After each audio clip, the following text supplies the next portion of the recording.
You're listening to The Lyndia Grant Show. Think on these things with Lyndia Grant.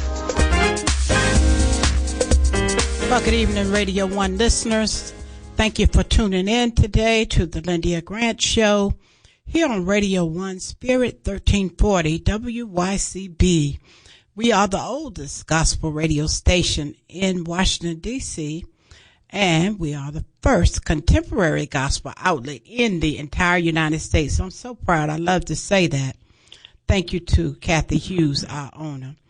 Today is Friday, the day after Veterans Day, November the 12th, 2021, and our show is heard throughout the DMV. Today, we will be talking with Dr. Gail Nunley Bland because November is National Diabetes Month. And those of you who know me, over the last 20 years, I have written about diabetes, talked about diabetes, worked and done classes and everything I possibly can to try to help get the word out because of the way that my mother died. So I want to welcome Dr. Bland to the show, and then I'm going to talk to Dr. Julian Malvo about politics. How are you today, Dr. Bland?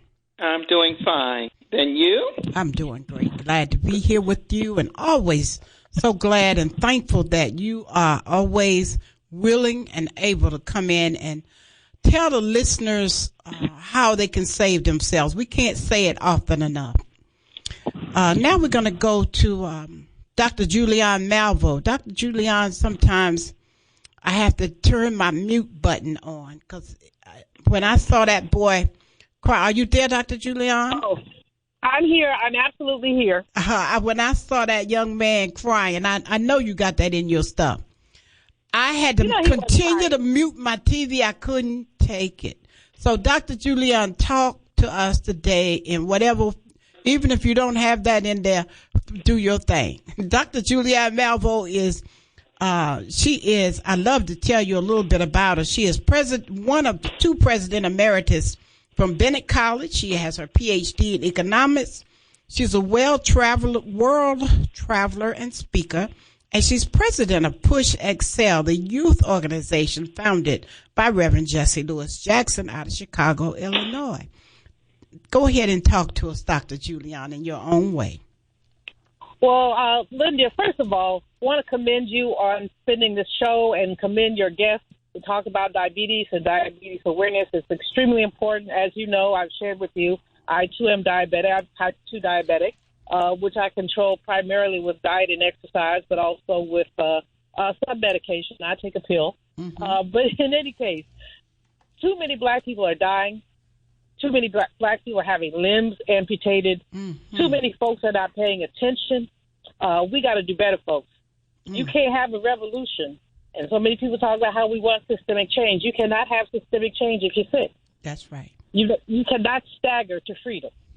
You know, so you've got to figure out a way to make yourself healthy and keep yourself healthy. And I'll be one of the first to testify that it's not easy.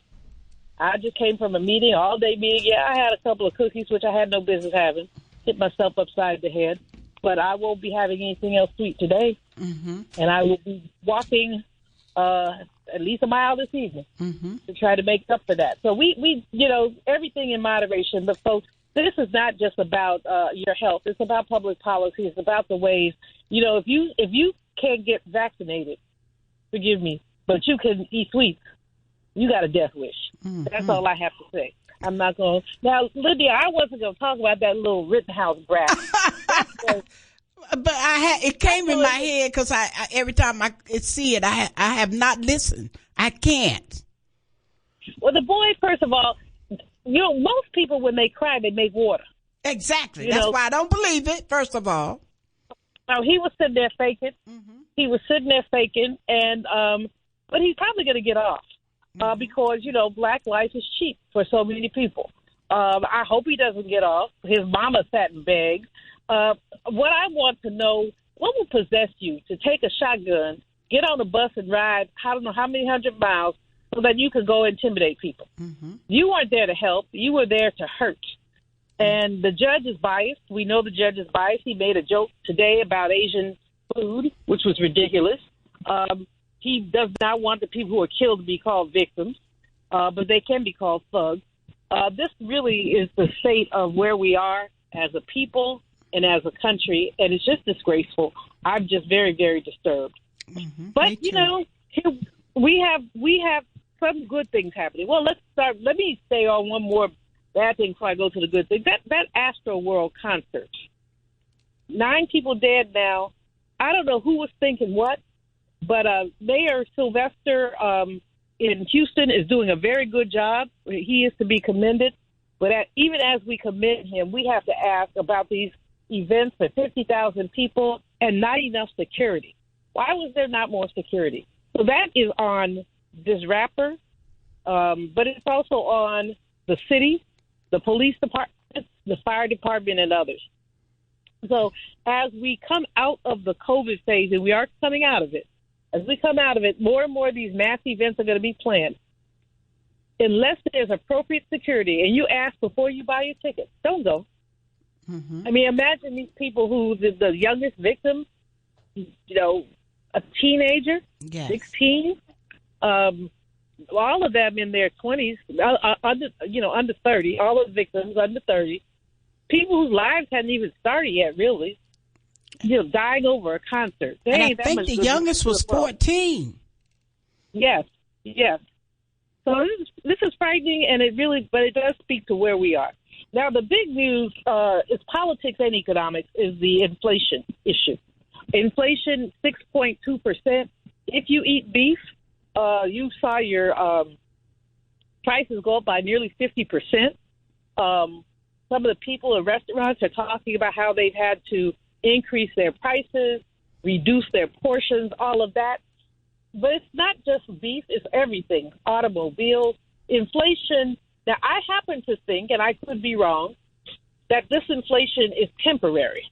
But the temporary question is, temporary for how long? Right. Mm-hmm. If you think about the end of World War II, we have a similar situation. You have pent-up demand. You have people who, inflation is too much money chasing too few goods. In other words, people are not producing enough. At the end of World War II, people had a lot of money. Not a lot of money, but, soldiers had not spent their money. They came back. They had money. We had rationing in World War II, so when the rationing is over, everybody wants to buy something. We saw inflation shoot up, but then it came back down over the period of about a year. So we may be looking at about a year of this, and the question is, who does that year hit? It hits people at the bottom. It hits people who don't have a lot of disposable income. It hits, and we're going into the holiday season where people want to have those big meals with all their family. And if your big meal cost you $50 for 8 people last year, and it probably didn't cost you 50, probably cost you more, but I'm just rounding numbers. This year it's going to cost you 80. And that really is sobering for people at the bottom. So let's talk about people at the bottom. 4 million people quit their jobs in September. 4 million. That's an amazing number. Yes, what happened? Why did so many people quit their jobs? Well, some of them said the jobs weren't paying enough. The women who quit, many of them say that essentially they need child care. They need reliable child care and affordable child care. I was just at a meeting with some women in San Diego.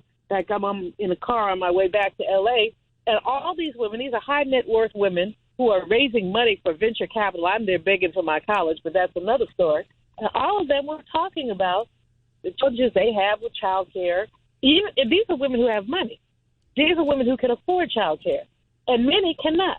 And so that child care issue is a huge issue for women, certainly, and for men, because some men do basically have responsibility for their children also.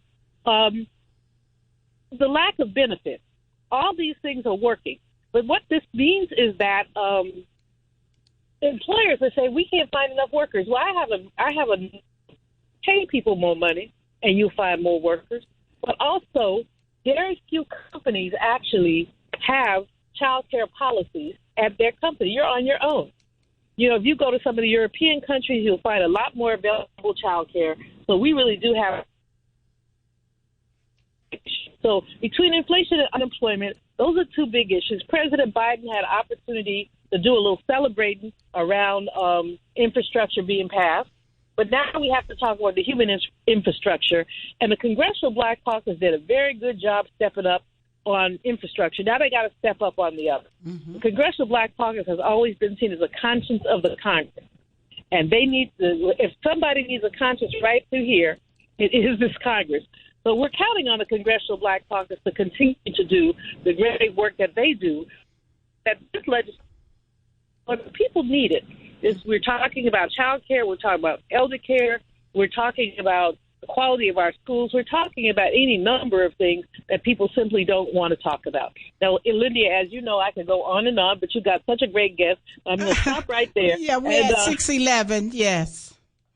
Yeah, I know. I got my timer on. So I said, let me stop right now. But thank you for the opportunity, as always, and we'll talk next week. All right, and thank you for that great information, Dr. Julian. Safe travels to you, too. Thank you. Take care. All right, bye. Listening to the Lyndia Grant Show. We're going to go to a commercial break, and when we come back, we're going to talk to Dr. Gail Nunley Bland. We're in the midst of National Diabetes Month, November, and there are so many millions of people out there listening and around the country who have type 2 diabetes. So we'll be back in a moment.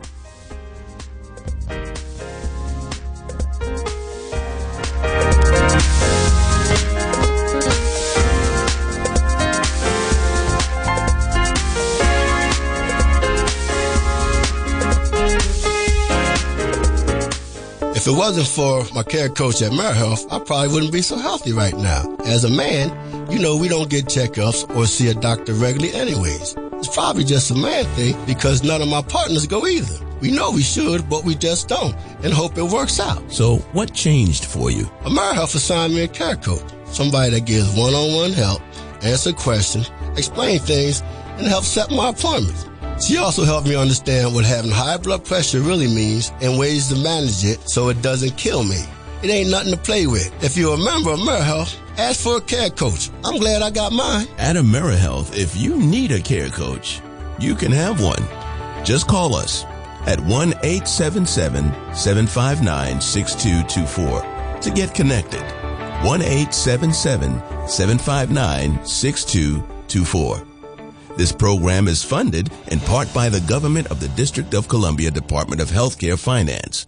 Mayor Muriel Bowser.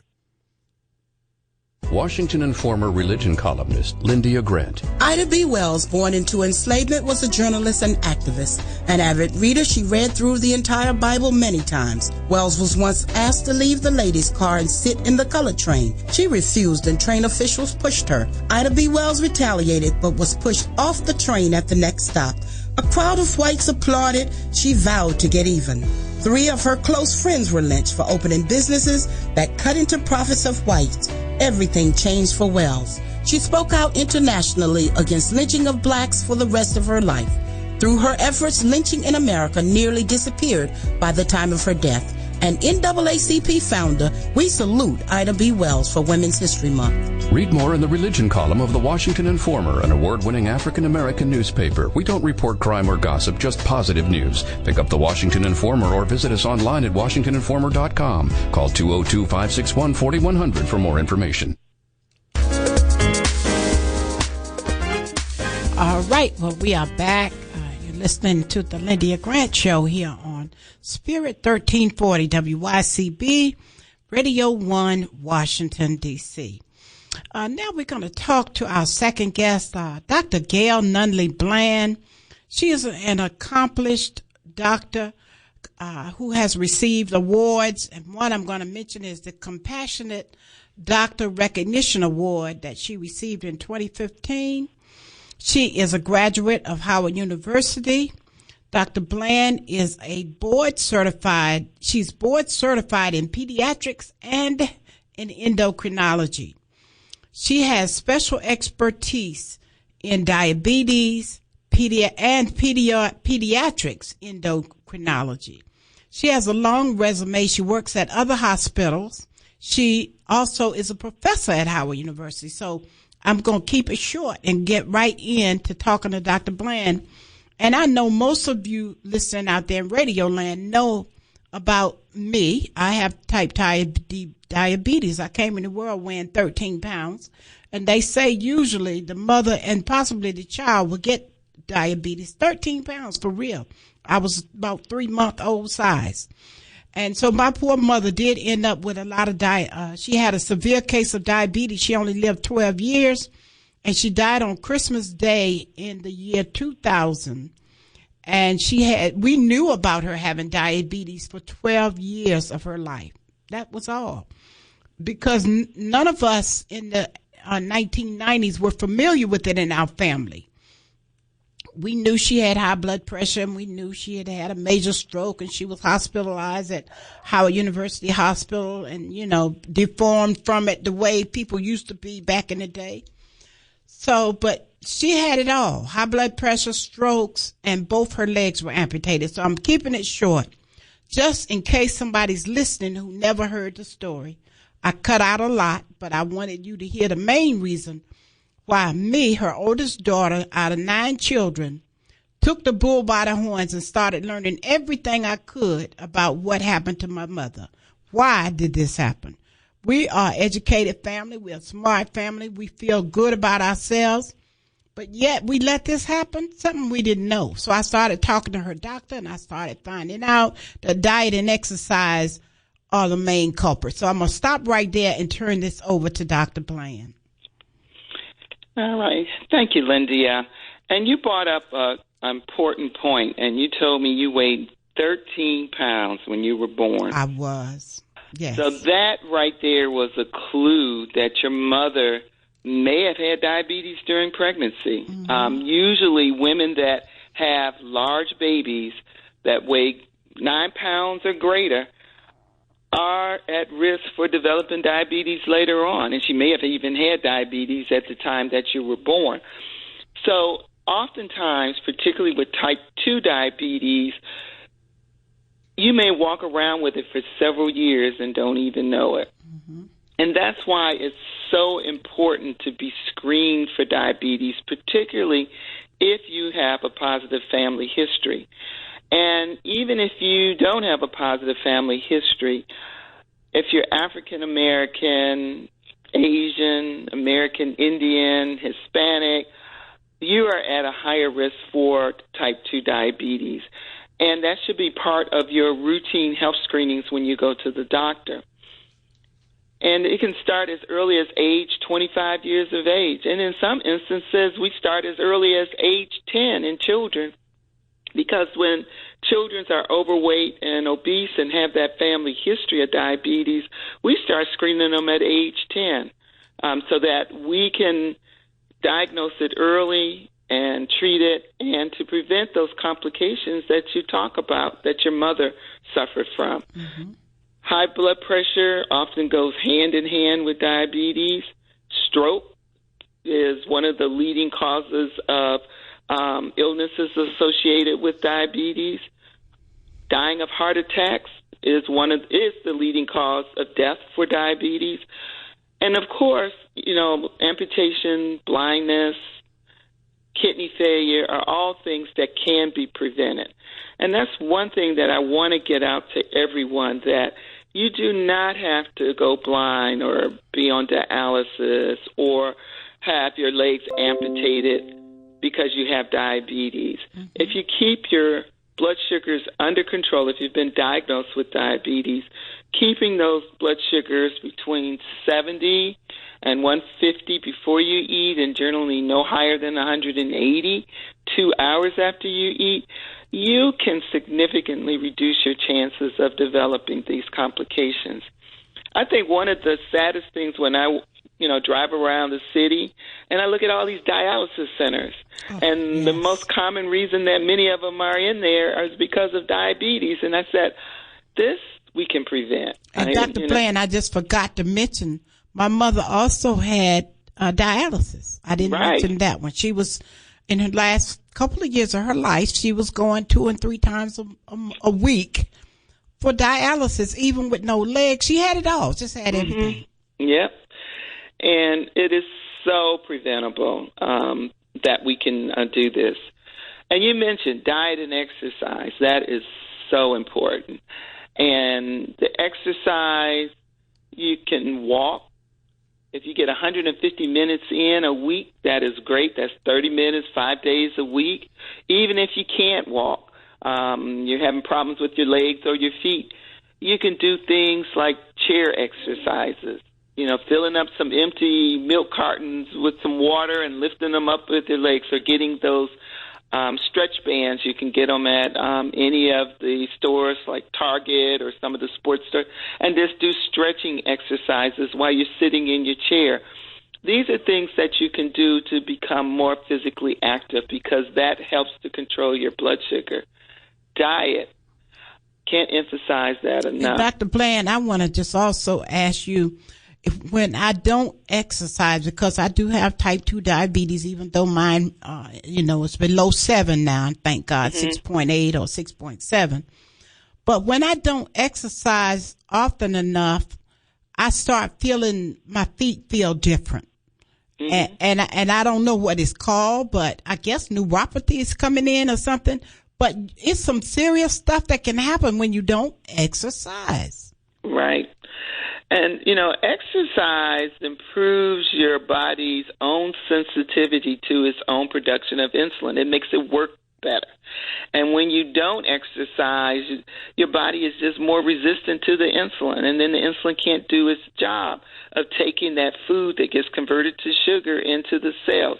So exercise is so important, and many times people will know when their blood sugars are going up because they get that tingling sensation in their feet, and that sugar is irritating the nerves. And so keeping those blood sugars down, exercise is a good way. Helping to bring your blood sugars down is a way to eliminate some of those changes that you've noticed in terms of what's going on in your feet. Well, Dr. Bland, I'm telling you, I know we don't have a lot of time. We have about a couple of more minutes. I want to just ask you to give them your recommendations about going to the doctors, even if they have it or don't have it. Give them your close. Okay. So when you go to the doctor, ask your doctor to do a screen for diabetes. And the screen for diabetes can take on a couple of forms. One, you can get a fasting blood glucose or blood sugar. And that is, you come in after not eating anything for about 8 to 12 hours. You can drink water, and you get blood first thing in the morning. And if your blood sugar is 126 or higher, that is suggestive of diabetes. This is fasting. The other is you can get a hemoglobin A1c. This is a blood test that tells us what your average blood sugar has been over the last 2 to 3 months. If your hemoglobin A1c is 6.5 or higher, that is suggestive of diabetes. And your doctor will evaluate you even further in terms of, may need to repeat the A1C, but definitely if it's 6.5 and greater on more than one occasion, you have diabetes. And it is so easily treated, and this is for type 2 diabetes. We have multiple medications available to treat that. First thing is actually lifestyle. We're always going to start with lifestyle, diet and exercise, because no medication works unless you put some effort into your diet, eating a healthy diet. And I also like to say the diet that is recommended for diabetes is a diet for everyone. All of us should eat that way. We recommend half the plate should be vegetables, and green leafy vegetables are good. And you divide the other half of the plate in half. You put your starches and your meat.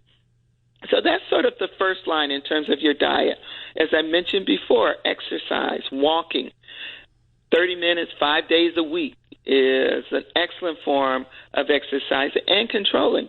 And sometimes when people do this, they can come off of their diabetes medications. They can control their diabetes with diet and exercise.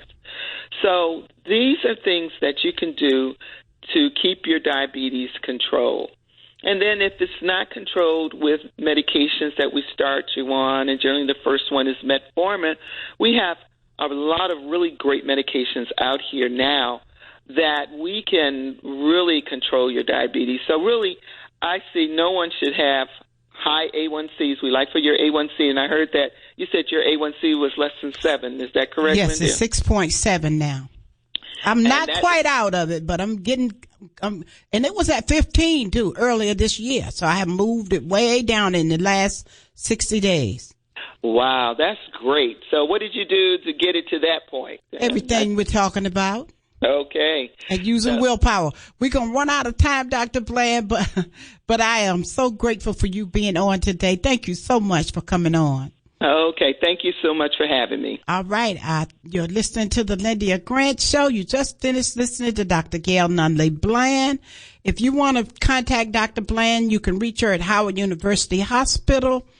You can always give her a call. Just call the main number. They'll put you through. Next week, our guest is going to be Andy Shalal, the owner of Bus Boys and Poets. So I want you to tune in. You're going to be excited. He just opened up a new Bus Boys and Poets in Baltimore. And also, I want you to visit my church every Sunday, All Nations Baptist Church, located at 2001 North Capitol Street, Northeast, Washington, D.C. Our pastor's Reverend Dr. James Coleman. Pick up the Washington Informer newspaper. My column this week is about type 2 diabetes.